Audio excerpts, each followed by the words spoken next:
Charity از duty. اللہ سبحانہ و تعالیٰ نے جن لوگوں کو دولت سے نوازا ہے ان کو اللہ کے راستے میں خرچ کرنا یہ ان کی رسپانسبلٹی اور ان کی ضرورت ہے۔ اگر وہ ایسا نہیں کرتے تو یاد رکھیں وہ اللہ سبحانہ و تعالیٰ کے عذاب کے اندر مبتلا ہو سکتے ہیں اور اس کی ان کو بہت بھاری قیمت چکانا پڑ سکتی۔ سورہ قلم میں اللہ سبحانہ و تعالیٰ نے بیان کیا ان لوگوں کا واقعہ کہ باغ تھا، پھل پک چکا تھا اور اس پھل کو حاصل کرنے کے لیے صبح ان کا جانے کا ارادہ تھا، لیکن رات کو پلاننگ کرتے ہیں اللہ يدخلنها اليوم علیکم مسکین، کہ دیکھنا کوئی مسکین ضرورت مند شخص کہیں باغ میں نہ پہنچ جائے اور ان کے آنے سے پہلے کہ وہ ہم سے آگے سوال کرے اور مانگے۔ ہمیں چاہیے کہ ہم جو اپنا پھل سارے کا سارا حاصل کر کے اور اس سے فائدہ اٹھا لیں۔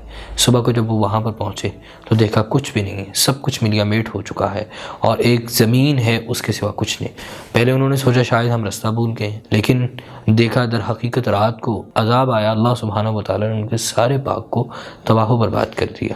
تو ریزن کیا تھی کہ وہ اللہ سبحانہ و تعالیٰ کے راستے میں خرچ کرنے کی بجائے یہ کوشش کر رہے تھے کہ ہمیں جو ہے کسی دوسرے کو فائدہ نہ پہنچانا پڑے بلکہ سارا کچھ ہم خود ہی لے جائیں۔ جبکہ یاد رکھیں ہم جو کچھ ہارویسٹ کرتے ہیں اس کے اندر نیچر کا بھی ایک حصہ ہے کہ soil, bacterias, sun light, water, یہ ساری چیزیں ہم نیچر سے حاصل کرتے ہیں اور جب یہ چیزیں فری کے اندر ہم نیچر سے حاصل کرتے ہیں تو نیچر کا اس کے اندر ایک حصہ ہے جو ہمیں غریب لوگوں کے اندر خرچ کر کے، ضرورت مند لوگوں کے اندر خرچ کر کے چکانا ہے۔